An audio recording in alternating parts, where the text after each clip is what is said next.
In the heart of Mashonaland Central Province lies MUZARABANI district, one of Zimbabwe's rural district councils. More than 90% of livelihoods here depend on agriculture, making the land both a source of life and a source of vulnerability. In recent years, the district has increasingly suffered from climate-related shocks that threaten the survival of its people. MUZARABANI is highly prone to natural disasters such as floods and droughts due to its physical location in the Zambezi Basin. These recurring disasters, both natural and human-induced, have devastating effects on communities.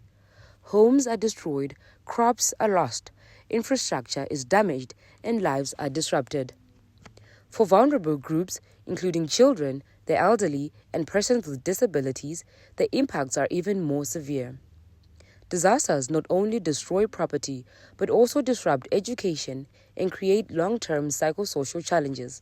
In response, governments, communities, and non-governmental organizations are working together to strengthen resilience and reduce disaster risks. As the project comes to an end, stakeholders gathered in MUZARABANI, bringing together government officials, development partners, community leaders. The meeting provided a platform to assess the project's impact, share experiences, and reflect on lessons learned. The full title of the project is Enhancing Disability-Inclusive Disaster Risk Reduction Capacities and Strengthening Resilience Against Climate-Related Disasters in Zimbabwe.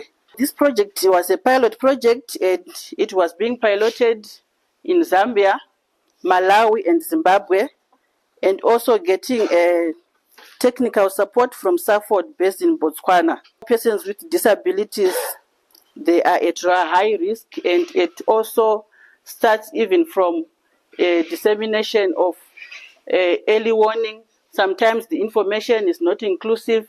So the project was also to bridge that gap and also to contribute to reduce that risk of persons with disabilities. So the overall outcome for the DIDRR project was for persons with disabilities and other vulnerable groups to have also strengthened their resilience against drought, against floods, against cyclones. And this can be achieved through the adoption and implementation of inclusive disaster risk reduction and climate change related policies, guidelines, and practices by state and non-state actors in Zimbabwe. There are quite a number of actors, be it the government, the civil society organizations, and there are also policies related to DRR and climate change. So the overall outcome was also to make sure that these systems, these practices have been strengthened so that our communities are also resilient to floods and other climate-related hazards. Supported by funding from Christian Blind Mission International and implemented in partnership with organizations such as the Regional Psychosocial Support Initiative and the Federation of Organizations of Disabled People in Zimbabwe, the project ran from November 2022 to April 2026. For this project, I'm sure we have seen the impact over the years. And I'm happy to say I've also had an opportunity to be in the field several times. And 2 weeks back, I was in the field conducting also a final monitoring visit just to also check on the sustainability strategies that are on the ground and to see whether this project is a project that we can safely say that it is going to move even as we exit the district. So I would like to first of all, give my thanks to the local leadership, our DDC, our CEO, all the government stakeholders who have been supporting us. I would love to say I've been in a lot of districts across Zimbabwe with this type of work, but I have never seen the level of support from the stakeholders, the government stakeholders in MUZARABANI, up to the local level. I think all the visits that we have made, I've been able to observe the highest level of support even from the councillors. You know, in almost all the programs, the councillors are always there, and they are so much immersed into the project such that they have become part of the project. So I just want to appreciate you and Ababa Vedu, my councillor who are here thank you so much for your support, even on the ground. I think you've seen those who have been in the wards. You've seen even the confidence that the people have to participate in the project, to interact with us when we visit. That shows that they have local leadership that is really backing them up. So thank you so much. We really appreciate.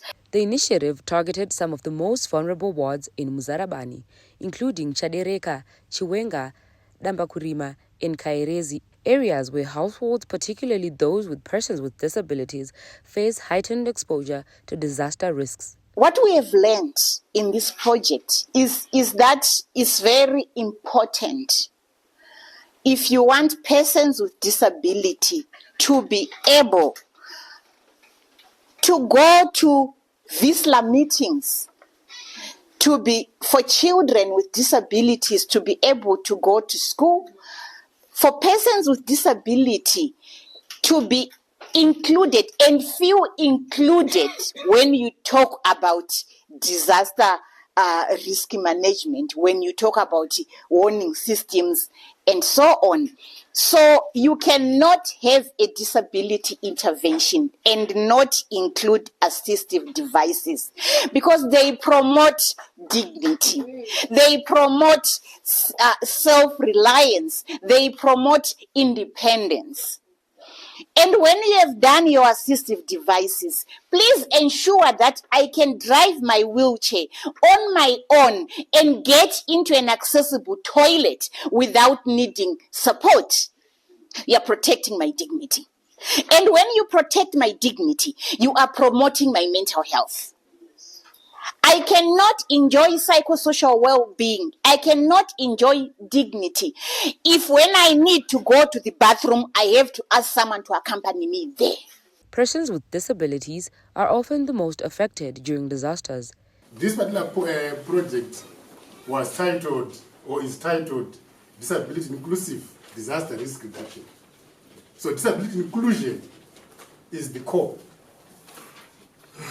And as an organization, where we are coming from, we believe in self-agents, not proxy agents.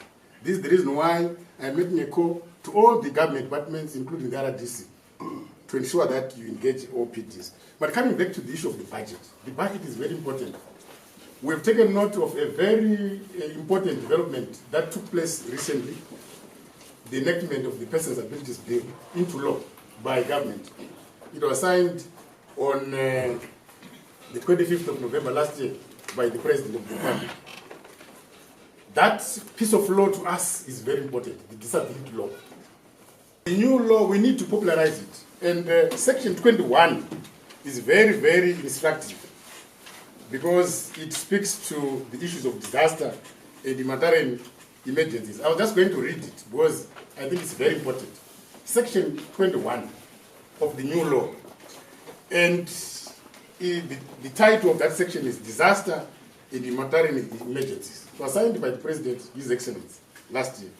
In consultation with other appropriate ministers, the minister, I'm sure this is the Minister of Public Service, Labor and Social Welfare, in this case, shall endeavor to ensure that all persons with abilities on an equal basis with others have the right to reasonable accommodation with regard to the protection and safety in situations of risk, including situations of armed conflict, humanitarian emergencies, and the occurrence of natural disasters.